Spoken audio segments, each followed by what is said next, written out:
하늘에 계신 우리 아버지여, 이 시간 복음을 선포하는 제 마음 가운데 성령으로 조명하셔서 순수한 복음을 선포하게 하시고, 또한 복음을 듣는 우리 원주시 장로교회 모든 성도들의 마음 가운데 성령으로 빛을 비춰주시고 지혜와 총명을 주셔서 복음을 깨닫게 하시고 믿게 하심으로 생명을 얻되 풍성하게 얻는 복된 시간 되게 하옵소서.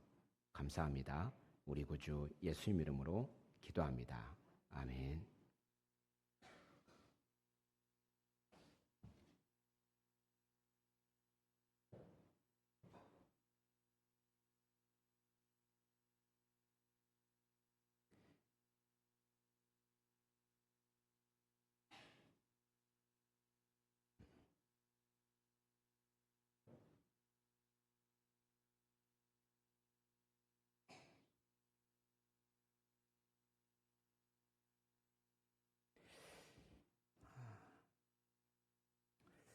우리가 만약에 이제 생의 마지막 날이 언제인 줄 알고 또 그 날에 무슨 일이 있을 줄 안다면 우리의 오늘의 삶은 어떨까요?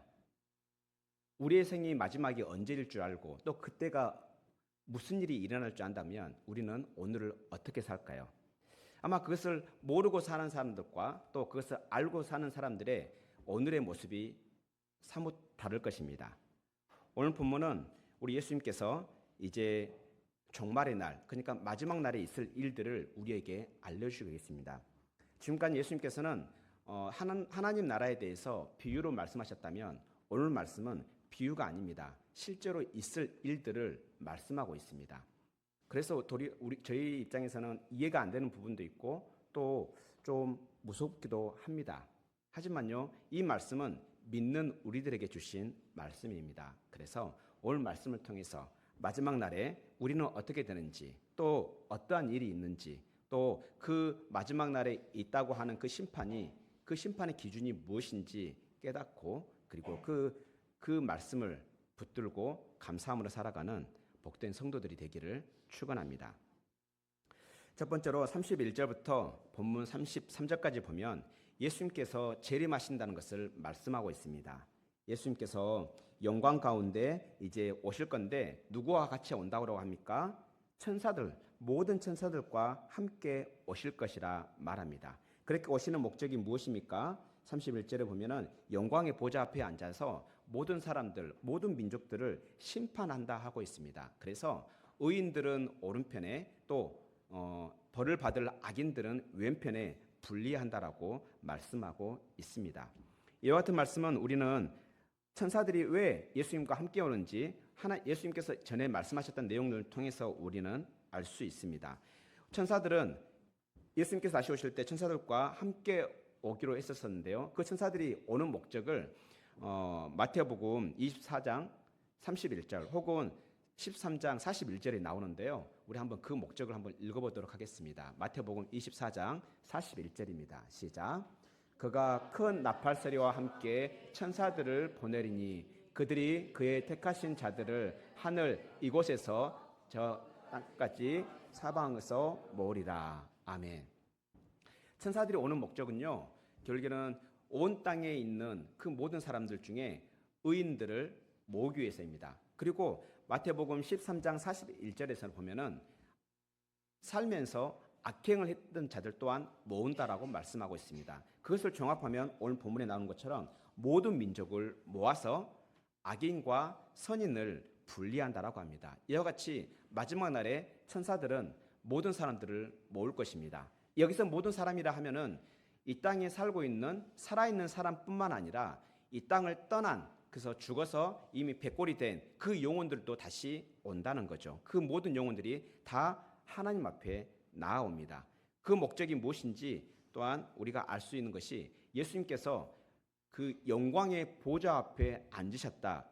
불교는 그 영광의 보좌 앞에서 다스린다라고도 우리가 이해할 수 있지만 오늘 본문에서는 심판을 하신다라고 말씀하고 있습니다. 우리는 심판에 대해서 듣기도 합니다. 하지만 그리 체감하지 못합니다. 왜냐하면 우리가 살아가는 가운데 영적인 것들에 대해서 별로 많은 관심을 갖지 않기 때문입니다. 그래서 믿는 사람도 믿지 않는 사람과 별 차이 없이 하루하루를 살아가는 경우들이 많습니다. 그래서 어찌 보면은 세상 속에서 믿는 사람의 그 모습이 믿지 않는 사람의 모습과 별 차이가 없어 보일 때가 있습니다. 그래서 우리는 종말의 때를 알아야 합니다. 오늘 본문에서는 계속 그 때를 강조하고 있습니다. 계속해서 반복하고 있습니다. 바로 그때는 종말의 때, 마지막 때입니다. 그 마지막 때는 우리는 두 가지로 이해할 수 있습니다. 첫 번째로는 개인적인 종말의 때, 그다음 두 번째로는 우주적인 종말의 때입니다. 개인적인 종말의 때는 말 그대로 개인의 죽음이 종말이 이르는 것이고요. 그리고 전 우주적인 종말은 우리 예수님께서 다시 오시는 날, 이제 일어날 종말입니다. 그래서 어떤 사람이든 결국에는 그 종말을 맞이하게 됩니다. 그 종말을 맞이하게 될 때 어떤 일이 일어나는지를 오늘 예수님께서도 말씀하시지만 히브리 기자도 또한 말씀하고 있습니다. 그 종말 이후에 종말 때 우리에게 무슨 일이 일어나는지 히브리서 9장 27절과 28절에서 알 수 있는데요. 우리 같이 한번 읽도록 하겠습니다. 시작. 한 번 죽는 것은 사람에게 정해진 것이요 그 후에는 심판이 있으리니 이와 같이 그리스도도 많은 사람의 죄를 담당하시려고 단번에 들이신 바 되셨고 구원에 이르게 하기 위하여 죄와 상관없이 자기를 바라는 자들에게 두 번째 나타내시리라. 아멘. 그래서 방금 전에 말씀드린 것처럼 우리에게는 종말이 있습니다. 우리는 모든 사람들은 한 번 죽는 것은 정해진 것입니다. 하지만 그 죽음으로 끝나지 않습니다. 그 후에는 심판이 있습니다. 그 심판의 때는 이제 예수님께서 다시 오시는 그날에 있을 것인데요. 예수님께서는 이미 2000년 전에 오셨습니다. 2000년 전에 예수님께서 이 땅에 오신 목적은 많은 사람들의 죄를 대속하기 위해서, 그 죄를 십자가에서 담당하기 위해서 이 땅에 오셨습니다. 그래서 이 땅에 오신 우리 예수님은 단번에 그 십자가 제사로 예수님을 믿는 그 모든 사람들의 죄를 다 해결하셨습니다. 그리고 여기서 끝난 것이 아닙니다. 그렇게 죽으신 예수님은 3일 만에 부활하시고 그리고 승천하신 후에 다시 오시겠다 약속하셨습니다. 다시 오시는 목적을 지금 오늘 저희들이 같이 읽었던 히브리서 9장 28절의 하반절에서 알 수 있는데요. 그것은 바로 믿는 자들의 구원을 위해서입니다. 믿는 자들의 구원을 완성하기 위해서입니다. 그래서 그 구원을 성취하기 위해서 오실 것인데 두 번째 오실 때는 이제 사람들의 죄를 없애려고 오시는 게 아닙니다. 이제는 사람들을 심판하기 위해서 오신다라고 말씀하고 있습니다. 자기를 바라는 자들, 그러니까 그 예수님을 믿고 그 구원의 완성을 바라는 자들을 위해서 그들에게 다시 오시겠다 약속하시고 계십니다. 이와 같이 마지막 날에 심판이 있습니다. 그리고 모든 사람은 그 심판대 앞에 서게 됩니다. 이와 같이 마지막 날이 있다는 것을 아는 사람과 마지막 날이 있다는 것을 모르는 사람이 오늘의 생활은 분명히 다를 것입니다. 마지막 날이 있다는 것을, 심판의 날이 있다는 것을 안다면 우리는 오늘 하루를 결코 헛되게 보내지 않을 것입니다. 그 마지막 날에 있을 그 상과 그 마지막 날에 있을 그 벌을 아는 사람은 헛되이 보내지 않을 것입니다. 과연 어떻게 보낼까요? 하나님께서는 어떻게 보내라 우리에게 말씀하실까요? 그것을 누가복음 21장 34절부터 36절에서 우리에게 말씀하고 있는데요. 이렇게 말씀하고 있습니다. 우리 같이 읽겠습니다. 시작. 너희는 스스로 조심하라. 그렇지 않으면 방탕함과 술 취함과 생활의 염려로 마음이 둔하여지고 뜻밖의 그날이 덕과 같이 너에게 임하리라. 이날은 온 지구상에 거하는 모든 사람에게 임하리라. 이러므로 너희는 장차 올 이 모든 일을 능히 피하고 인자 앞에 서도록 항상 기도하며 깨어있으라 하시니라. 아멘. 우리 예수님께서 종말의 때를 우리에게 말씀하시면서 우리에게 뭐라고 말씀하십니까? 스스로 조심하라, 스스로 근심하라 말합니다. 왜 그렇습니까? 왜 스스로 근심하라는 이유가 무엇입니까? 우리가 종말의 때를 인식하지 못하고 살면요, 우리도 모르게 방탕하게 산다는 이야기예요.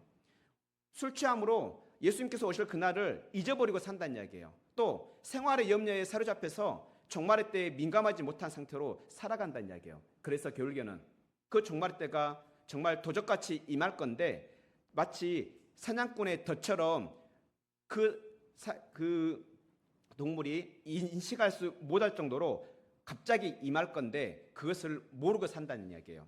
여러분은 어떻습니까? 여러분은 정말을 얼마만큼 기억하고 살고 있습니까? 예수님께서 다시 오신다는 거, 뭐 언제 오시겠어? 지금 2000년이 지났는데 안 오실 거야 라고 생각할 줄 모르겠습니다. 아까 방금 전에 말씀드린 것처럼 우리의 종말은 예수님께서 오실 때 전 우주적인 종말도 있지만 개인적인 종말 또한 있다는 것을 기억해야 합니다. 그 개인적인 종말은 죽음을 말합니다. 그 죽음은요, 언제 어떻게 우리에게 임할지 모릅니다. 우리가 알다시피 마치 우리는 한시를 1분 앞을 예측할 수 없습니다. 그 죽음은 언제 이를지 모릅니다. 그 죽음의 심판을 우리가 안다면 지금 내 옆에 있는 형제 자매, 지금 나와 함께 있는 가족들에게 함부로 대하지 않을 것입니다. 정말 오늘이 마지막이라 생각한다면 내 사랑하는 가족에게 최선을 다할 것입니다. 비록 화가 나고 힘들다 할지라도 그 가족이 싫어하는 거라면 과감하게 내려놓을 수 있는 용기가 생길 것입니다. 하지만 내 날이 종말이 언제 있는지 모르는 사람이라면 자기 마음대로 살 것입니다. 방탕함으로 살 것입니다. 술 취함으로 살 것입니다. 왜? 오늘이 마지막인지 모르기 때문입니다. 우리는 모릅니다. 오늘이 마지막일지 내일이 마지막일지 모릅니다. 그날은 도적같이 우리에게 임할 것입니다. 그래서 그 날은 온 지구상의 모든 사람에게 해당됩니다. 그 누구도 벗어나는 경우 없습니다. 예외는 없습니다. 젊다 해서 어리다 해서 그 종말이 없는 것은 아닙니다. 늙다 해서 나이가 많다 해서 심지어는 몸이 연약하다 해서 그 종말이 빨리 오는 것이 아닐 수도 있습니다. 하지만 분명한 것은 모든 사람에게 그 종말의 때는 임한다는 것입니다. 그래서 그 종말의 때를 우리는 기억해야 우리는 장차 올 이 종말을 능히 피할 수 있도록, 그 심판을 피할 수 있도록, 예수님 앞에 우리가 심판대 앞에 서더라도 담대하게 설 수 있도록 뭐라고 말씀합니까? 항상 기도하며 깨어 있어야 합니다. 기도하며 깨어 있어야 할 이유가 무엇입니까? 먼저는 자기 자신을 위해서입니다. 왜 우리는 기도해야 합니까? 마지막 날을 우리가 잊어버리지 않도록, 그리고 그 마지막 날에 있을 그 심판 혹은 그 마지막 날에 우리에게 있을 그 상급을 기대하는 마음으로 기다리는 것입니다. 우리의 마음이 우둔해지지 않도록 기도해야 하는 것입니다. 그래서 깨어 있어야 합니다. 그리고 뿐만 아니라 우리는 만약에 예수 그리스도를 믿는다 한다면 우리에게 주어질 것은 영원한 생명입니다. 하나님 나라에서 기쁨입니다. 하지만요, 우리 주변에 여전히 믿지 않는 사람들이 있습니다. 먼저는 우리 주변에, 그리고 우리 가족들 가운데 믿지 아니함으로 받는 그 엄청난 고통을 우리는 알기 때문에 그날이 그 사람에게 언제 임할지를 우리는 모르기 때문에 그 사람, 그 불신 이웃을 위해서 기도하며 깨어 있어야 하는 것입니다. 우리 힘으로 그들에게 믿음을 줄 수 없기 때문에 하나님, 이 영혼을 긍휼히 여겨주시고 이 영혼에게 믿음을 주시옵소서. 내가 예수님을 소개하고 예수님을 알려줄 때에 이 사람의 마음을 열어주시고 믿음으로 받아들이게 해주소서 라고 하면서 우리가 기도하는 마음으로 깨어 있어야 합니다. 만약 그렇지 않냐면요, 하루 이틀이 금방 가버립니다. 여러분들 잘 알 겁니다. 여러분들 운동을 계획해 본 적이 있습니까? 내가 이제 신체 몸을 좀 더 튼튼하게 하기 위해서, 우리 형제들은 식스팩을 만들기 위해서, 우리 자매들은 S라인을 만들기 위해서 나름의 운동을 계획하신 분들이 있을 것입니다. 그래서 그 운동을 계획하고 나름의 계획을 짜고 열심히 한 주, 두 주, 세 주 이렇게 열심히 운동을 할 겁니다. 그런데요, 그렇게 하다가 중간에 급한 일이 있고 바쁜 일이 있다 보면 어떻게 됩니까? 하루 놓치고 이틀 놓치다 보면 금세 한 달이 가버립니다. 내가 해야지 해야 하는 그 날들을 잊어버립니다. 그래서 하고 싶어 했던 그 목적도 상실되어 버립니다.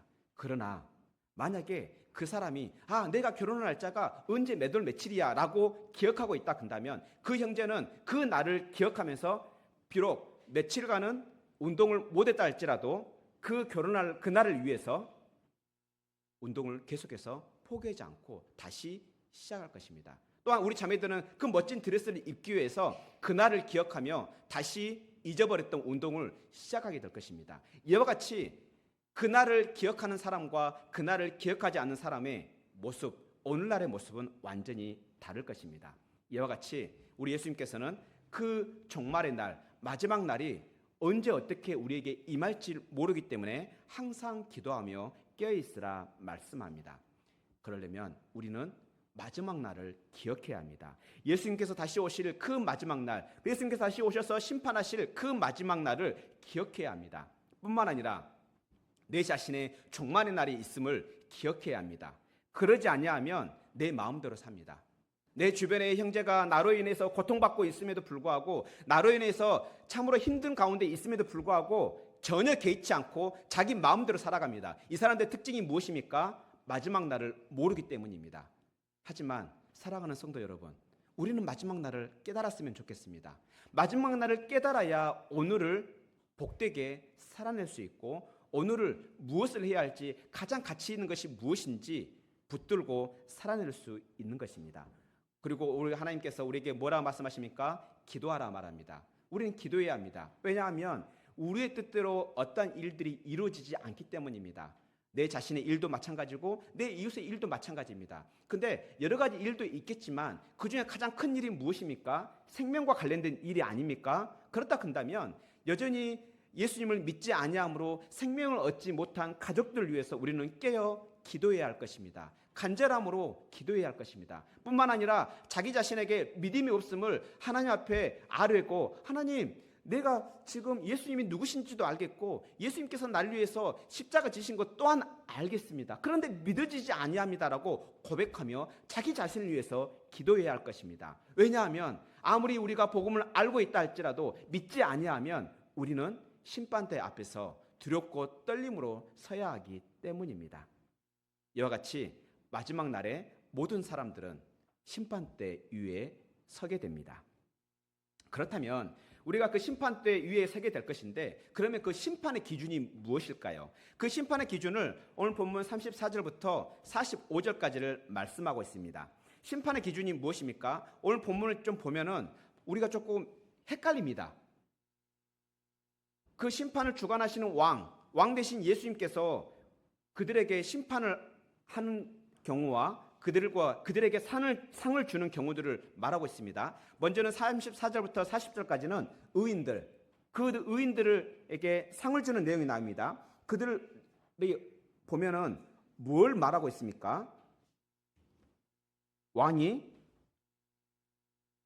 줄일 때 먹을 것을 주었고, 목마를 때 마시게 하였고, 나그네 되었을 때 영접하였고, 헐벗을 때도 옷을 입히고, 병들었을 때 돌보았고, 옥에 갇혔을 때 와서 보았다. 한마디로 말하면 어떠한 자들입니까? 이 사람들은 어떤 자들이 지금 하나님께 상을 받고 있습니까?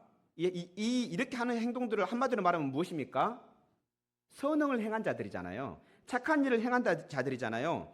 그렇게 나그네 된 자를 영접해서 환대하고 그를 대접하고, 그가 어떤 연유인지 모르지만 옥에 갇혔을 때 그를 찾아가 보고, 그리고 그가 헐벗었을 때 옷을 입혀주고, 목마를 때 마시게 하고, 또한 먹을 것이 없을 때 먹게 해주는 것. 한마디로 선행 아닙니까? 이 선행을, 그런데 특이하게도 이렇게 너희들은 그렇게 나에게 했다라고 말했더니 의인들은 뭐라고 질문을 합니까? 뭐라고 대답을 합니까? 우리가 언제 당신에게 이런 착한 일을 했습니까? 라고 묻지요. 그랬더니 왕이 뭐라 합니까? 왕이 뭐라 하죠? 40절에 내 형제 중에서, 내 형제들 중에서 지극히 작은 자들 중에서 하나에게 행한 것이 바로 누구에게 행한 것이다? 왕인 나에게 행한 것이라는 거예요. 이해가 되십니까? 여기서 말하는 내 형제들은 누구를 말하겠습니까? 예수님의 형제들을 말하는 거예요. 그러니까 여기 본문에 지금 나오는 것은 지금 인자 그리고 왕, 지금 같은 분으로 지금 소개되고 있어요. 다시 말하면 지금 여기서 말하는 내 형제들은 예수님의 형제들을 말하는 거예요. 예수님의 형제들은 어떤 자들이 예수님의 형제들입니까? 예수님을 믿고 따르는 자들. 오늘 마태복음에 의한다 한다면 예수님의 제자들을 예수님은 자기의 형제라고 불렀습니다. 뿐만 아니라 예수님의 이름을 믿는 자들을 내 형제들이라고 불렀습니다.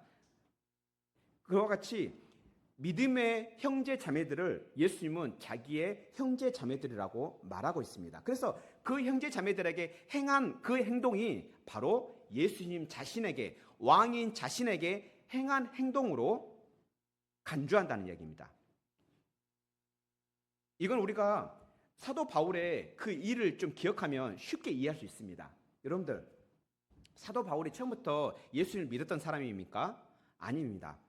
사도 바울은요, 예수님은 유대교의 이단자로 정죄했습니다. 그리고 예수님이 십자가에 못 박혀 죽으신 건, 나무에 달려 죽은 것은 결국에는 저주받아 죽은 것이다. 하나님께 저주받아 죽은 것이다. 신명기 말씀에 의한다면 그는 저주받아 죽은 것이지 그는 결코 구원자가 될 수가 없다라고 했습니다. 심지어는 그 저주받은 자가 부활했다는 그 이야기를 들었을 때 사도 바울은 정말 입에 거품을 물고 그렇게 고백하고 전파하는 많은 기독교인들을 핍박했습니다.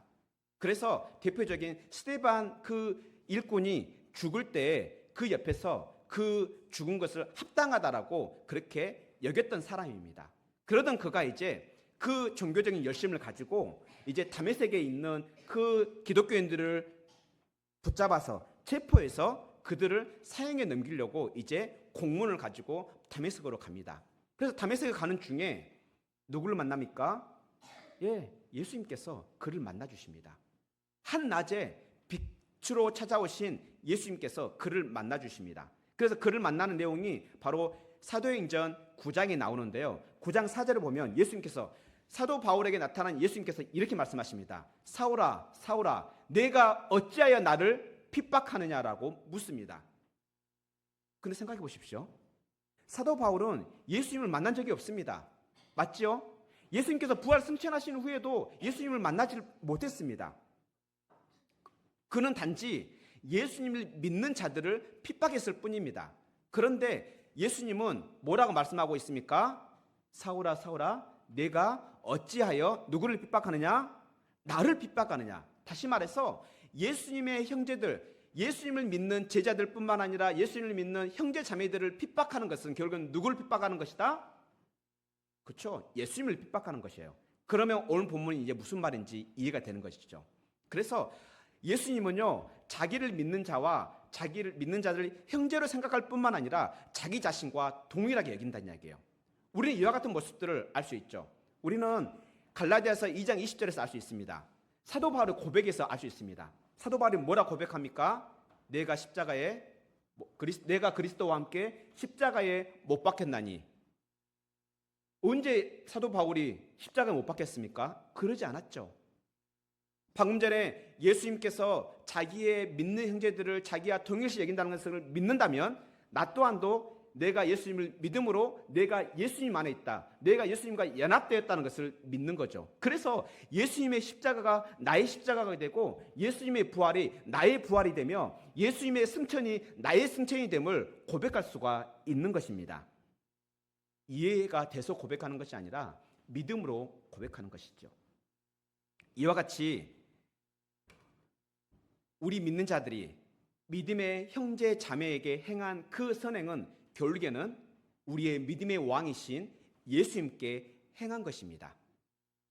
그래서 오늘 본문에는 마치 그들의 선행이 그들의 심판의 기준인 것처럼 보이지만 실상은 믿음의 결과로서 나온 그 선행이 기준인 것이죠.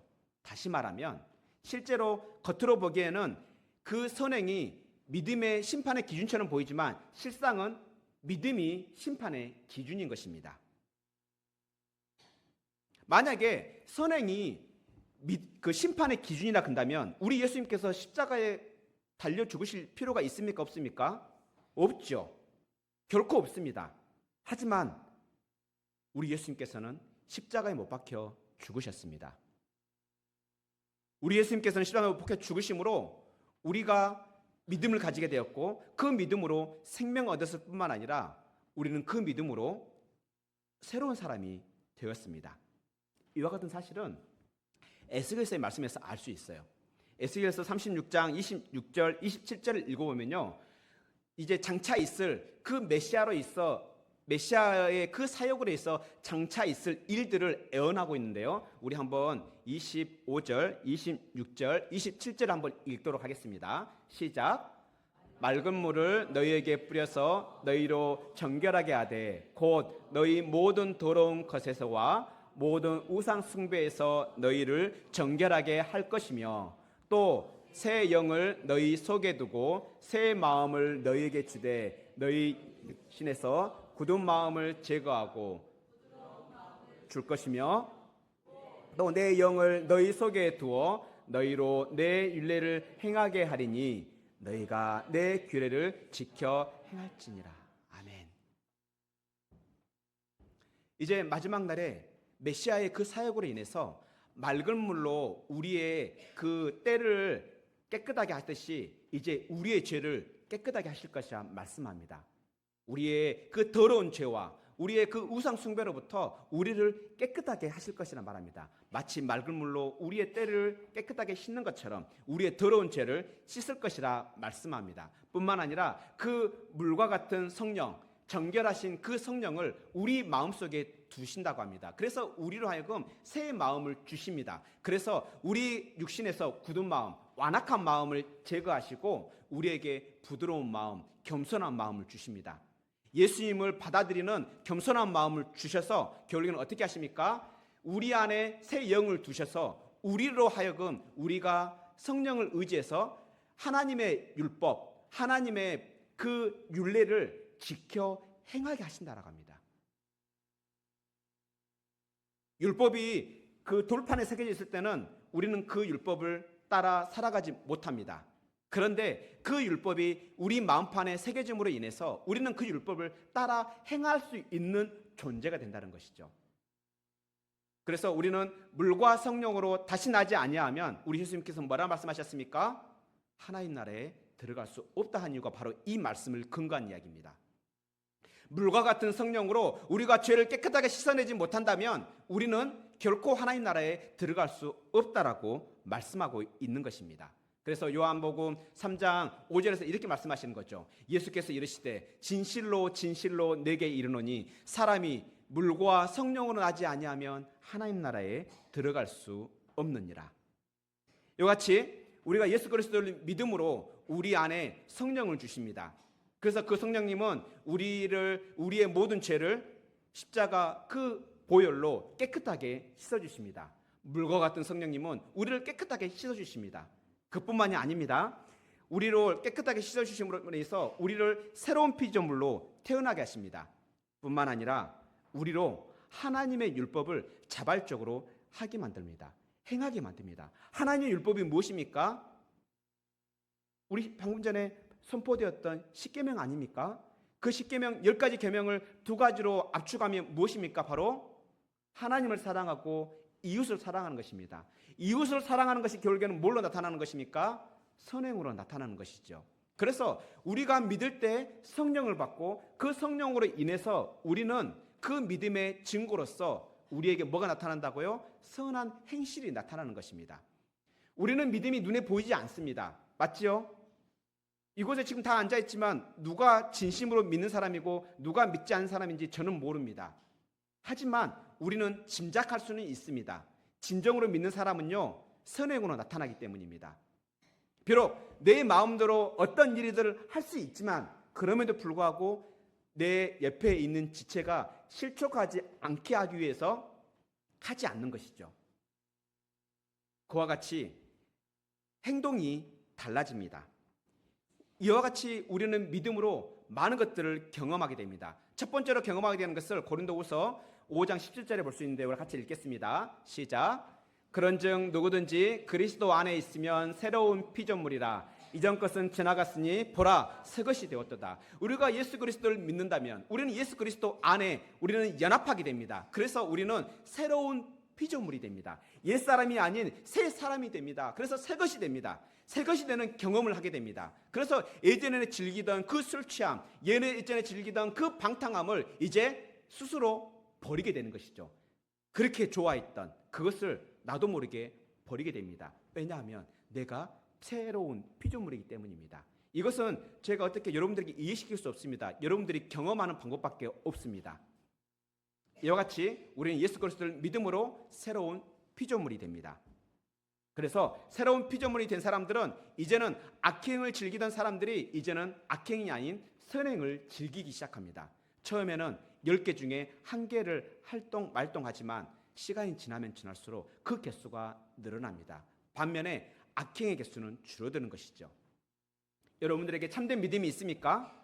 여러분들에게 진정한 참된 믿음이 있습니까? 여러분들에게 진정한 참된 믿음이 있는지 한번 이 말씀으로 점검해 보시기 바랍니다. 야고보서 2장 14절부터 17절까지인데요. 우리 같이 한번 읽겠습니다. 시작. 내 형제들아, 만일 사람이 믿음이 있노라 하고 믿음이 없으면 그 무슨 유익이 있으리요? 그 믿음이 능히 자기를 구원하겠느냐? 만일 형제나 자매가 헐벗고 일용할 양식이 없는데 너희 중에 누구든지 그에게 이르되 평안히 가라, 덥게 하라, 배부르게 하라 하며 그 몸에 쓸 것을 주지 아니하면 무슨 유익이 있으리요? 네, 무슨 말인지 좀 이해가 되십니까?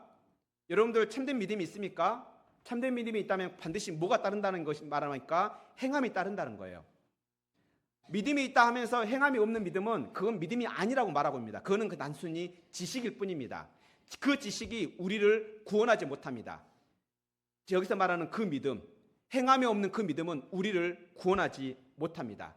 이제 그걸 좀 예를 들어봅시다. 15문제부터 우리 주변에 믿음의 형제와 자매들이 있을 것입니다. 그 믿음의 형제와 자매가 헐벗고 또 일용할 양식이 없다고 합시다. 그렇다면 여러분이 진정 믿음이 있다면 어떻게 행동해야 할까요? 가서 말로 아유, 배고플 때는 먹어야 합니다. 먹으세요. 아우, 추울 때는 옷을 입어야 합니다. 옷을 입으세요. 라고 말로만 한다면 그 믿음은 진정한 믿음이 아니라는 거예요.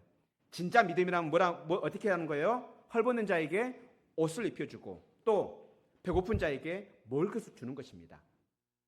행동과 믿음은요, 하나가 돼서 움직이는 것이 행동 따로 믿음 따로가 아니라는 것입니다. 여러분은 어떻습니까? 참된 믿음을 가지고 있습니까? 오늘 본문 방금 16절에 의거한다면 여러분들은 정말 참된 믿음을 가지고 있습니까? 그게 아니라면 스스로를 돌아보시기 바랍니다. 그 참된 믿음을 가지고 있는 자는 결국에는 행함이 있는 믿음으로 나타날 것입니다. 그 행함이 있는 믿음이 바로 무엇입니까? 그 믿음의 열매가 무엇입니까? 바로 선행인 것이죠.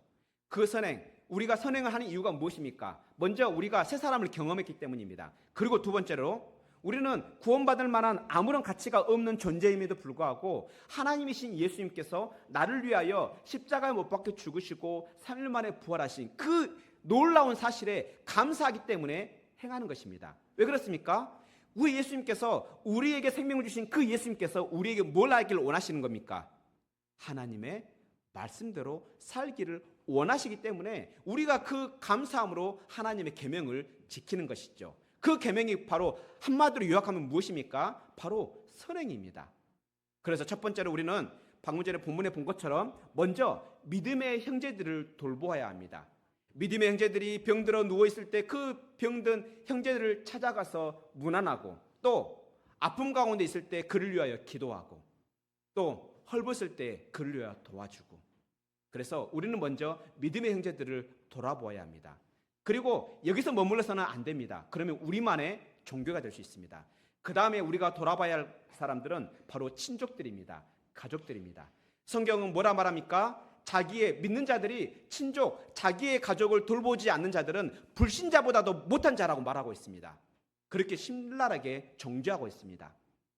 여러분들의 가족 가운데 정말 아픔 가운데 있는 가족들을 돌아보시기 바랍니다. 그들을 위하여 기도하시기 바랍니다. 그리고 나서 이제 주변에 있는 이웃들로 우리의 행동 반경을 넓혀야 합니다. 우리의 선행의 반경을 넓혀야 합니다. 그래서 주변에 믿지 않는 그 이웃들을 위해서 또한 그들을 살펴야 합니다. 이렇게 우리의 선행의 우선순위는 있습니다. 우리가 선행하는데 한계가 있기 때문에 하나님께서는 말씀을 통해 이 우선순위들을 정해주셨습니다. 먼저는 믿음의 형제들이요, 두 번째는 그 다음에 가족들이고 세 번째로는 불신자 이웃들인 것입니다. 이렇게 살아낼 때 하나님은 여러분들을 복되게 하실 것입니다. 그리고 그 심판의 날, 마지막 날에 여러분들에게 하늘의 상급으로 갚아주실 것입니다. 그렇다면 우리 모두 하나님께서, 삼위일체 하나님께서 우리에게 행하신 그 복음의 내용을 깊이 묵상합시다. 십자가의 그 죽으심, 그리고 그 부활하심의 의미들, 그리고 승천하심으로 우리에게 주어진 유익들, 우리 하나하나 그 복음의 요소들을 깊이 묵상해 봅시다. 묵상하려면 결국에는 어떻게 해야 됩니까? 공부를 해야 되겠죠. 말씀을 읽고 그 말씀 가운데 그것을 무슨 뜻인지, 그리고 그 뜻을 내가 알고 믿음으로 내 것이 되도록 기도해야겠죠. 또 우리가 그 복음을 믿음으로 받은 그 구원, 그 영생을 우리가 정말 믿는다면 우리는 100% 감사함으로 반응하게 될 것입니다. 당연하지 않습니까? 나를 위해서 하나님이신 예수님이 죽으셨다. 감사하지 않습니까? 감사함이 어떻게 표현해야 될까요? 내가 정말 감사하기 때문에 내 주 예수님의 그 말씀을 지켜 행하는 것이죠. 그것이 바로 선행인 것입니다. 그래서 우리가 감사함으로 주변의 형제들을 돌보았으면 합니다. 이와 같이 우리는 마지막 날에 모든 사람은 심판대에 서게 됩니다. 그리고 그 심판대에 섰을 때 심판의 기준은 바로 참된 믿음의 유무입니다. 우리는 그 참된 믿음이 무엇인지 모르기 때문에 우리 예수님께서는 그 참된 믿음의 열매로서 착한 행실을 통해 심판하시는 것으로 보여주고 있는 것입니다. 그래서 우리가 정말 이 구원을 믿는다면, 이 믿음으로 우리가 구원받았다는 것을 정말 믿는다면 마지막 날에 받을 그 영생을 감사함으로 우리 주변에 있는 믿음의 형제들에게 선행을 행하기를 힘씁시다. 그리고 우리 믿지 않는 가족들을 구원을 위해서 기도하기를 힘씁시다. 그리고 우리가 또한 그 복음으로 생명을 살릴 수 있다는 것을 기억하면서 믿지 않는 이웃들에게 복음 전하기를 힘씁시다. 한 가지 제가 이야기를 하고 이제 마칠 건데요. 여러분들 혹시 등산 좋아하십니까? 예, 저는 굉장히 등산을 좋아했습니다. 그래서 대학 시절에 보통 등산을 하면은 일주일 분량을 배낭에 싸매고 지리산에 들어가서 지리산에 3개 그 단 있잖아요. 되게 뭐 노고단으로 해가지고 초낭봉원에서 그렇게 다 거쳐서 오는 게 항상 제 생활이었었어요. 그러면 일주일 동안 생활할 걸 다 들고 가려면 그 배낭이 무겁고 안 무거울까요? 무거워요. 거기다가 저 혼자만 가지 않아요. 솔직히 무섭잖아요. 밤에 혼자 지내기가. 그래서 친구하고 가기도 하고 형아들하고 가기도 해요. 그러다 보면은 가다 보면 누군가 다치기도 하면은 그 사람의 짐을 내가 또 짊어지야 할 때가 있습니다. 그럼에도 불구하고 그렇게 힘들더라도 그렇게 견딜 수 있는 이유가 무엇입니까? 그 정상에서 누릴 수 있는 기쁨이 있기 때문입니다. 그 기쁨, 그 성취의 기쁨이 있기 때문에 지금 당장에 힘들어도 그 힘듦을 견디는 것이죠. 비록 그 가파른 산을 올라갈 때, 그 무거운 짐을 들고 올라갈 때, 심지어는 옆에 사람의 짐까지도 내가 감당하며 올라가면서 견디고 인내할 수 있는 것은 그 정상에서 누리게 될 그 기쁨을 소망하며 갈 수 있기 때문입니다. 그래서 그 기쁨을 기억하면서 한 걸음 한 걸음을 디딜 수가 있는 것입니다. 우리 인생도 마찬가지입니다. 우리가 마지막 날에 있을 그 기쁨을 우리가 잊어버린다면 오늘 하루의 괴로움에 쉽게 넘어지게 될 것입니다. 또 오늘 하루에 있는 그 기쁨에 쉽게 마음이 우둔해지게 될 것입니다. 우리는 늘 마지막 날을 기억해야 합니다. 그래야 어려운 이때를 견뎌낼 수 있고 인내할 수 있고 살아낼 수가 있는 것입니다. 이와 같이 모든 성도들은 마지막 날을 기억해야 합니다. 그래야 오늘이 달라집니다. 오늘이 달라지길 원합니까? 그렇다면 마지막 날을 기억하시기 바랍니다. 그리고 그 마지막 날에 있을 하나님의 그 상급을 기억하면서 또한 뿐만 아니라 그 마지막 날에 있을 영원한 불의 심판을 기억하면서 기도함으로 깨어 오늘 하루를 살아내는 복된 우리 원주시 장로교회 모든 성도들이 되기를 축원합니다. 기도하겠습니다. 하늘에 계신 우리 아버지여, 우리에게 마지막 날에 모든 사람에게 심판이 있다는 사실을 알려주셔서 감사합니다. 우리로 영생에 들어갈 수 있도록 십자가와 부활로 우리를 구원하신 예수님 감사합니다. 우리의 죄를 십자가 보혈로 깨끗하게 씻으시고 새 마음을 주신 성령님 감사합니다. 성령님, 오늘이 비록 어렵고 힘들더라도 마지막 날에 받을 그 영생을 기억하며 오늘 하루를 살아내게 하옵소서. 마지막 날에 우리의 믿음의 열매를 보시고 심판하신다는 이 사실을 기억하며 오늘 하루를 살아내게 하옵소서. 성령님, 우리에게 예수님의 십자가와 부활에 대한 믿음을 주셔서 우리로 믿음의 열매가 맺어지게 하시고 우리 곁에 있는 믿음의 형제 자매를 향한 그 감사의 열매가 맺어지게 하옵소서. 그래서 예수님께서 다시 오시는 그날에 예수님께서 찾으시는 그 감사의 열매가 우리에게 풍성하게 하옵소서. 우리를 구원하기 위하여 다시 오실 우리 구주 예수 그리스도의 이름으로 기도합니다. 아멘.